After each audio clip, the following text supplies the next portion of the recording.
Olá, eu sou o Liboni e eu sou o diletante profissional. Hoje eu quero falar sobre linhas e manchas aqui dentro dessa série que eu estou fazendo de primeiros passos na pintura. Tem uma playlist aí no canal sobre isso, tem algumas aulas, tem alguns princípios básicos e vai ter alguns vídeos mais teóricos assim para a gente discutir alguns pontos. Então vocês estão vendo aí no vídeo, eu dividi a tela, eu fiz a partir da mesma referência dois exemplos de, de uma pintura, né? Um lado dela, as duas eu parti de um desenho que eu fiz, o desenho tal, de linhas ali, você deve dar para ver na câmera bem no comecinho, bem fraquinho eu fiz o desenho. Mas de um lado eu fiz um trabalho mais focado na, na aquarela com manchas, com uma tentativa de eliminar todas essas linhas, dissolver todas as linhas, todo momento que forma alguma linha, dissolver essa linha e não deixar sobrando esses recortes mais secos, né, esses recortes mais marcados. E do outro, eu fiz, também usei aquarela, mas eu trabalhei de forma bem mais simplificada os contrastes, eu trabalhei de forma bem mais blocado, porque eu ia envelopar toda essa figura com uma série de linhas. E no final eu faço esses recortes de linhas nela, então eu não preciso me preocupar tanto em ter tantas transições para formar o que vocês precisam ver, a imagem que vocês precisam ver. O que eu quero falar sobre isso aqui? Assim, existem duas coisas diferentes: o pensamento do desenho e o pensamento da pintura.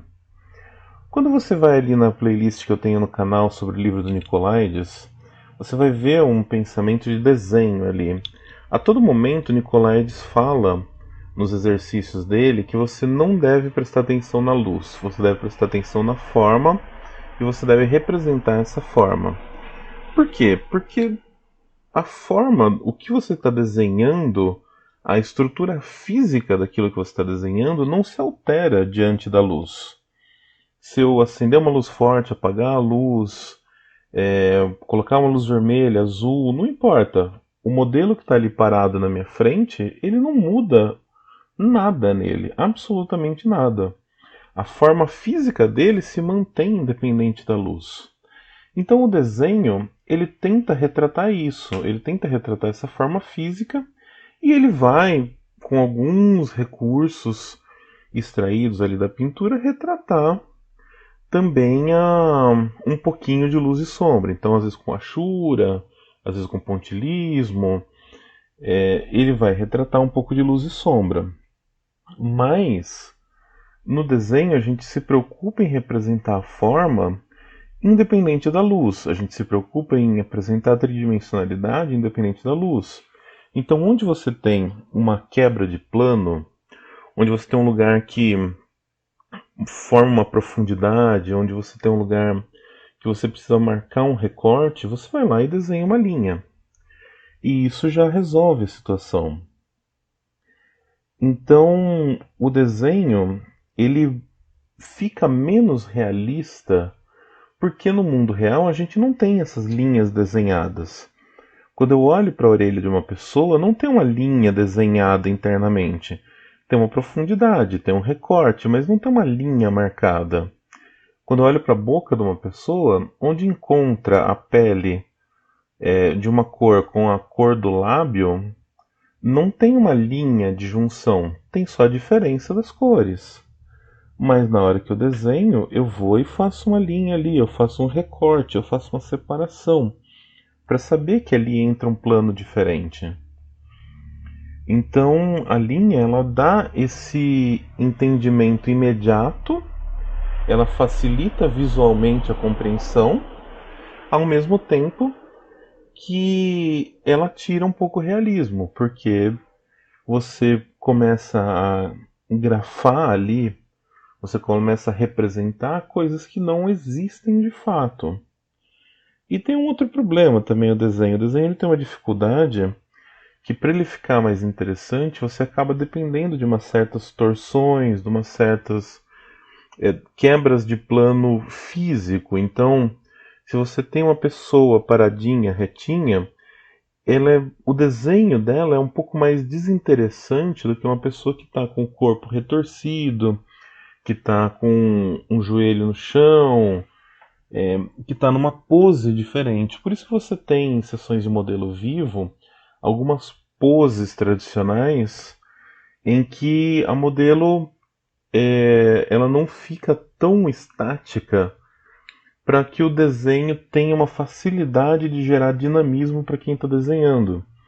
Para que o desenho tenha uma facilidade de deixar evidente onde você tem linhas que vão representar a tridimensionalidade.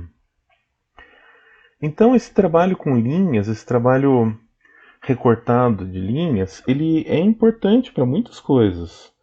Para ilustração, para quadrinhos. Para quadrinhos ele é assim extremamente importante, porque é muito difícil a sua mente ler com certa rapidez quando não tem linhas. A linha ela ajuda o entendimento imediato. A linha ela ajuda você a olhar e entender aquela figura independente da cor. Por outro lado, a mancha, que é uma linguagem mais da pintura, ela pode ser muito mais bonita, ela pode ter uma beleza maior, ela pode ter assim uma profundidade, uma dimensão e características mais características mais representativas, contudo ela não é imediata. O nosso cérebro, quando ele olha para uma pintura formada só de manchas, ele tem que montar esse quebra-cabeça. E para montar esse quebra-cabeça, você perde tempo, você precisa parar, você precisa observar, você precisa refletir sobre aquilo que você está vendo. Por isso que não tem tantos quadrinhos que são com essa cara de pintura. E os poucos que tem, você tem assim uma certa resistência. Tem gente que não acha tão legal, tem gente que acha que é meio brega. Por exemplo, o Alex Ross, que é assim, quando a gente fala em quadrinhos pintados, ele acha que é o que mais vem à cabeça, que é um cara que faz uma pintura realista para quadrinhos. O trabalho dele acaba ficando um pouco chato, um pouco cansativo, porque ele vai para um realismo fotográfico. Ele não, você procura no trabalho dele, você não vai ver essas linhas gráficas que ajudam o entendimento. Então você lê um quadrinho dele é cansativo, porque você tem que parar, você tem que processar, você tem que entender aquilo. Por mais realista que ele trabalhe, a nossa mente ela precisa ficar entendendo aquelas imagens. E isso é um esforço mental e isso é uma coisa que dificulta a leitura, ela quebra o ritmo de leitura de um quadrinho.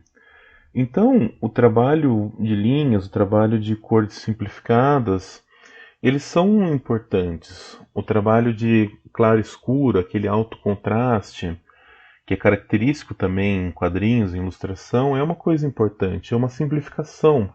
Quando a gente fala em alto contraste, você tem umas características parecidas ali com esse lado que eu fiz desenhado, que é uma simplificação da luz, mas você ainda leva alguma informação de pintura para aquele lado, porque você não trabalha só o desenho, você pensa na luz, mas você faz uma simplificação gráfica em 3 tons, então você vai ter claro, muito escuro e algum meio termo que você faz assim um recortezinho. E isso é o alto contraste, que é interessante visualmente porque ele une meio esses dois mundos. Ele leva a luz da pintura de uma forma muito simplificada para um conjunto que tem um desenho. Independente de como você gosta, independente do que você quer fazer, é interessante conhecer esses dois meios de pensar a pintura. O lado que você deixa o desenho marcado e faz uma cor interna lembra mais um desenho colorido do que uma pintura. Então é interessante a gente aprender, talvez, mesmo que seja por uma questão puramente acadêmica, aprender a pensar sem linhas, para quando a gente vai para um desenho que você gosta, se você, eu gosto dessa coisa meio quadrinhos, eu gosto dessa coisa meio ilustração, eu gosto dessa coisa de colocar recortes gráficos. Então, quando você vai para esse caminho dos recortes gráficos, você conseguir levar um pouco dessa informação de pintura que você aprendeu ali naquele momento em que você teve que trabalhar e se esforçar muito mais para criar essa profundidade, criar essas separações, criar esses planos, sem fazer um recorte de linhas muito intenso, sem você marcar demais essas linhas. Eu, particularmente, prefiro desenho resolvido em manchas, prefiro essa linguagem da pintura, mas eu entendo que assim, em quadrinhos, você não consegue ter uma leitura fluida, salvo ali alguns artistas muito específicos, que têm uma habilidade muito específica, e alguns caras que trazem outros elementos para dentro ali do quadrinho dele. Você não consegue ter uma leitura tão fluida se você não tem as linhas ali para ajudar o que você está fazendo. Então é importante entender essas duas linguagens, entender a pintura como um todo e aprender com isso. Então, acho que era isso que eu queria falar nesse vídeo. Eu falei mais sobre isso num podcast que eu gravei esses dias, tá aí num canal do YouTube, chama Pode Debater. Eu vou deixar o link na descrição. Na verdade, a gente estava falando sobre quadrinhos pintados e eu fiz justamente para esse podcast essas duas pinturas, mas daí eu gravei o processo porque eu queria mostrar para vocês a questão. Eu usei nos dois lados, então, aquarela. Eu não mudei de técnica, né, no sentido de material, mas no lado da linha eu fui e fiz esses recortes com nanquim no final para dar essa definição melhor.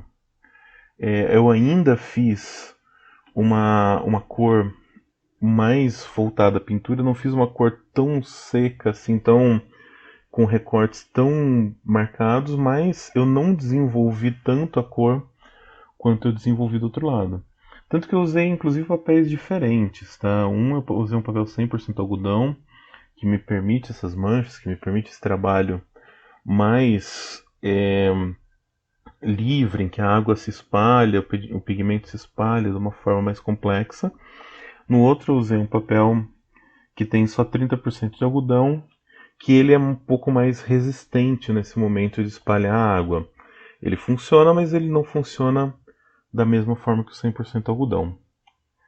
Então é isso, pessoal. Se você gostou, curte, compartilha, comenta, deixa aí seus comentários, suas dúvidas e até uma próxima. Quem quiser, eu tenho uma newsletter que eu mando toda semana, que nessa newsletter eu falo inclusive sobre pintura. Então tem os links todos aí na descrição, ou tem tudo lá no meu site, diletanteprofissional.com.br. Obrigado, até mais.